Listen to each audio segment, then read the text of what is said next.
Start. Good morning, student. Today I am going to discuss very important lectures of BSc second year paper 2 organic chemistry. The chapter is aldehyde ketone, unit 3rd. Now I am starting the topic. My topic is Knoevenagel reactions. In these reactions, condensations of compound having active hydrogen with carbonyl compound in the presence of base like piperidine leading to the formation of unsaturated compound. Okay इस reactions में क्या होता है, ये एक प्रकार का condensation reactions है. इसमें कोई carbonyl compound like aldehyde ketone का जब active hydrogen containing compound like malonic ester जैसा कंपाउंड के साथ अभिक्रिया कराने पर संगत मुख्य क्रियाफल अल्फा बीटा अनसेचुरेटेड एसिड प्राप्त होता है. ठीक है, अब हम देखते हैं रिएक्शंस. कार्बोनिल कंपाउंड, यहाँ पर मैंने कार्बोनिल कंपाउंड लिया बेंजल एल्डिहाइड, एरोमेटिक एल्डिहाइड मैंने यूज किया है. हैविंग एक्टिव हाइड्रोजन, तो active hydrogen containing compound malonic ester. ठीक है, ये आपका एस्टर ग्रुप से जुड़ा हुआ है, एक्टिव कार्बन से जुड़ा हुआ हाइड्रोजन, इसलिए एक्टिव हाइड्रोजन कंटेनिंग कंपाउंड है. In the presence of base piperidine. और सेकेंड स्टेप होगा हाइड्रोलिसिस करने से यहाँ पर मुख्य क्रियाफल मेन प्रोडक्ट आपका बनता है अल्फा बीटा अनसेचुरेटेड एसिड. ये आपका है फंक्शन ग्रुप एसिड, इससे जुड़ा हुआ एडजेसेंट पोजीशन पे अल्फा और बीटा, इसके बीच में अनसेचुरेशन से डबल बॉन्ड यहाँ क्रिएट है, तो अल्फा बीटा अनसेचुरेटेड एसिड और इसका कॉमन नेम होता है सिनेमिक एसिड. ठीक है, अब हम इसका देखते हैं मैकेनिज्म. Now start mechanism. तो हमने क्या लिया था, कार्बोनिल कंपाउंड के साथ लिया था एक्टिव कंटेनिंग हाइड्रोजन कंपाउंड. तो यहाँ एक्टिव हाइड्रोजन कंपाउंड मैंने लिया था मेलोनिक एस्टर, तो CH2 COO C2H5 COO C2H5 किसके प्रेजेंस में रिएक्शंस कराए थे, बेस की प्रेजेंस में. तो यहाँ मैंने बेस लिया है. ठीक है, अभिक्रिया होगा. अब आपका क्या है, चूंकि ये किसी भी एस्टर से जुड़ा हुआ है, ये कैसा कंडीशन का हाइड्रोजन है, एक्टिव सक्रिय हाइड्रोजन है, तो आसानी से क्या हो जाएगा, हाइड्रोजन यहाँ से निकल जाएगा और ये बेस के साथ क्रिया करेगा और आपका बचा हुआ कंपाउंड क्या बनेगा, CH COO C2H5 COO C2H5. ये जो हाइड्रोजन निकला है ये बेस के साथ रिएक्शन करके BH के फॉर्म में एलिमिनेट हो जाएगा. अब यहाँ पर कौन सा चार्ज, क्योंकि निकल रहा है सक्रिय हाइड्रोजन, तो यहाँ कौन सा चार्ज जनरेट हो जाएगा, नेगेटिव चार्ज जनरेट हो जाएगा और इस प्रकार से हमको कार्ब एनायन का फॉर्मेशन होगा. नाउ सेकेंड स्टेप, ये जो हमने क्या लिया था, कार्बोनिल कंपाउंड यहाँ पर क्या यूज किया था, बेंजल एल्डिहाइड, एरोमेटिक एल्डिहाइड, तो C6H5 C double bond O और ये H. ठीक है, ये बेंजल एल्डिहाइड हमने लिया और ये जो आपका कार्बन एनायन से रिएक्शंस कराएंगे HC negative COO C2H5 COO C2H5. अब देखिए यह क्या अपना इलेक्ट्रॉन आसानी से डोनेट करेगा, अनसेचुरेशन है यहाँ पर डबल बॉन्ड पर. यहाँ पर कौन सा चार्ज जनरेट हो जाएगा, नेगेटिव चार्ज, और यहाँ पर जनरेट हो जाएगा पार्शियल पॉजिटिव. इलेक्ट्रॉन की यहाँ कमी हो जाएगी, ये इलेक्ट्रॉन की कमी हो जाएगी तो क्या होगा, ये आसानी से यहाँ पर क्या करेगा, अटैक करेगा. तो आपका प्रोडक्ट क्या सिंपल एडक्ट होगा, C6H5. C पर कौन सा चार्ज आ जाएगा, O पे निगेटिव, सॉरी O पे कौन सा चार्ज आएगा, निगेटिव चार्ज, ये H CH COO C2H5 और ये आपका COO C2H5. इसको अपन एडक्ट बोल सकते, सिंपल योजक बना है. नाउ सेकेंड स्टेप, ये जो आपने बना इसको मैं यहाँ लिख लेती हूँ, C6H5 O पे negative charge, H CH COO C2H5 COO C2H5. अब क्या होगा अगले स्टेप में, जो आपने क्षार यूज किया था वो इसका BH यहाँ पर रिएक्शन करेगा, ये एज अ प्रोटॉन के रूप में यूज करेगा और किसमें आसानी से जुड़ जाएगा, ऑक्सीजन पर, क्योंकि ऑक्सीजन पर कौन सा चार्ज है, नेगेटिव. तो आपका प्रोडक्ट हो जाएगा C6H5. C पे क्या हो जाएगा, ये H जुड़ जाएगा तो OH, ये H एज इट इज रहेगा, बाकी आपका पूरा whole compound as it is रहेगा, COO C2H5.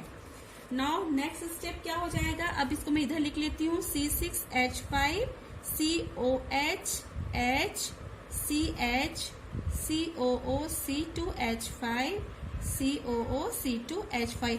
अगला स्टेप हो जाएगा डिहाइड्रेशन का, H2O जो यहाँ से रिमूव हो जाएगा, निकल जाएगा, डिहाइड्रेशन की प्रोसेस होगी तो ये OH यहाँ से निकलेगा, और ये क्योंकि एक्टिव हाइड्रोजन है, एस्टर से जुड़ा है, तो एक हाइड्रोजन कहाँ से निकल जाएगा, यहाँ से। ये आपको दिखेगा नहीं तो मैं इसको स्केच पेन से लिख देती हूँ, यहाँ से ये ऐसा, ये OH ये निकला और ये आपका हाइड्रोजन यहाँ से निकला। अब डिहाइड्रेशन, अब बचा हुआ कंपाउंड क्या हो जाएगा आपका, देखिए C6H5C, यहाँ से OH निकल जाएगा और आपका CH, इस H को मैं इधर ले जाऊंगी, सिंगल बॉन्ड CH, सॉरी यहाँ से H निकल गया है, ये आ जाएगा सिंगल बॉन्ड COOC2H5 और ये आपका COOC2H5। ठीक है, अब यहाँ पर कौन सा वाले कार्बन के बैलेंस सेटिस्फाई करने के लिए यहाँ पर कौन सा बॉन्ड आ जाएगा, डबल बॉन्ड यहाँ पर क्रिएट हो जाएगा। अब देखिए ये अल्फा और ये बीटा, क्योंकि यहाँ से ये आपका कार्बोक्सिलिक ग्रुप जुड़ा हुआ है, एस्टर ग्रुप, तो ये अल्फा बीटा अनसेचुरेटेड, तो इसका हम ये नाम लिख सकते हैं अल्फा बीटा अनसेचुरेटेड एस्टर लिख सकते हैं, क्योंकि एस्टर ग्रुप है और इसके अल्फा बीटा के पोजीशंस पर अनसेचुरेशन से।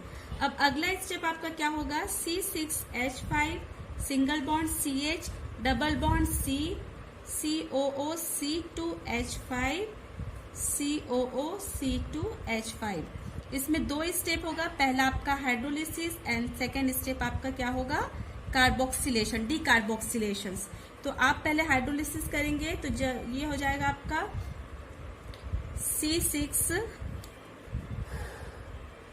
तो आप जब भी किसी भी एस्टर, यहाँ पर क्या है, एस्टर है, जब एस्टर के साथ जल अपघटन किया जाता है तो कौन सी प्रोसेस कहलाती है, एस्ट्रिफिकेशन कहलाती है। और ये एस्ट्रिफिकेशन में क्या होता है, जो C2H5OH आपके दो प्रोडक्ट, क्योंकि यहाँ पर 2 मॉलिक्यूल्स, 2 एस्टर है इसलिए 2 मॉलिक्यूल्स हाइड्रोलिसिस लगेगा, तो 2 मॉलिक्यूल्स C2H5OH बाय प्रोडक्ट के फॉर्म में एलिमिनेट हो जाएंगे और आपका दोनों क्या बन जाएगा, di carboxylic acid, carboxylic acid, carboxylic acid यहाँ पर जनरेट हो जाएगा। तो जब भी किसी एस्टर का हाइड्रोलिसिस किया जाता है तो एस्टरिफिकेशन की अभिक्रिया होती है, उसमें बाय प्रोडक्ट के फॉर्म में अल्कोहल निकल जाता है और आपका एसिड जो है मुख्य क्रियाफल के रूप में रहता है। तो मैं यहाँ पर डायरेक्ट लिख रही हूँ C6H5CH डबल बॉन्ड और ये आपका हो जाएगा COOH और COOH। ये कैसा है समझ आ गया ना आप लोग को। यहाँ से एस्टर का हाइड्रोलिसिस करेंगे तो बाय प्रोडक्ट के फॉर्म में यहाँ पर लिख सकते हैं 2 मॉलिक्यूल C2H5OH, यहाँ से रिमूव हो गया और आपका एसिड यहाँ पर बचा। अब अगले स्टेप में क्या करेंगे, डीकार्बोक्सिलेशन की क्रिया करेंगे। तो डीकार्बोक्सिलेशन की क्रिया में कार्बन डाइऑक्साइड यहाँ से रिमूव हो जाएगा और आपका मुख्य क्रियाफल C6H5 single bond CH double bond C। अब एक यहाँ से बचा तो एक हाइड्रोजन बचा तो CH और COOH। तो इस प्रकार से देखिए ये एसिड के बाद ये अल्फा और बीटा, तो अल्फा बीटा अनसेचुरेशन है, डबल बॉन्ड है, अनसेचुरेटेड एसिड, ये आपका मुख्य क्रियाफल मिला जिसका कॉमन नेम होता है सिनेमिक एसिड। एक बार मैं फिर से आपको रिपीट कर देती हूँ, इसका मैकेनिज्म बहुत इंपॉर्टेंट है एग्जाम के पॉइंट ऑफ व्यू से। देखिए क्या होता है नोवेजल अभिक्रिया, नोवेजल अभिक्रिया होता है जब किसी कार्बोनिल कंपाउंड को किसी active hydrogen containing compound just like malonic ester से in the presence of base, like यहाँ पर पिपरिडिन मैंने यूज किया है, के साथ अभिक्रिया कराने पर मुख्य क्रियाफल क्या बनता है, अल्फा बीटा अनसेचुरेटेड एसिड बनता है। तो यहाँ पर है ये आपका कौन सा है, एक्टिव हाइड्रोजन कंटेनिंग है मेलोनिक एस्टर, बेस की प्रेजेंस में रिएक्शंस करा रहे हैं। ये एक्टिव हाइड्रोजन है, सक्रिय हाइड्रोजन यहाँ से एलिमिनेट हो जाएगा और आपका कार्ब एनायन बनेगा। ये carb anion carbonyl compound benzyl aldehyde से रिएक्ट करेगा और यहाँ पर एडक्ट बनाएगा। ठीक है, ये एडक्ट फिर से जो बेस है उसके साथ अभिक्रिया कराएगा, तो एज अ प्रोटॉन के रूप में ये ऑक्सीजन से ऐड होके हाइड्रोक्सी ग्रुप यहाँ जनरेट हो जाएगा।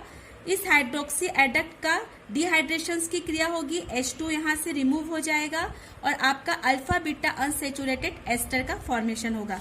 ये अल्फा बीटा अनसेचुरेटेड जो एस्टर है इसमें हाइड्रोलिसिस और डीकार्बोक्सिलेशन की क्रिया होगी। तो हाइड्रोलिसिस करने से 2 मॉलिक्यूल्स अल्कोहल बाय प्रोडक्ट के फॉर्म में एलिमिनेट होगा तो डाइकार्बोक्सिलिक एसिड बनेगा। इस डाइकार्बोक्सिलिक एसिड से डीकार्बोक्सिलेशन की क्रिया होगी और आपका मेजर प्रोडक्ट जो है बनेगा alpha beta unsaturated acid, that means cinnamic acid. ये है नोवेंजल अभिक्रिया। Thank you.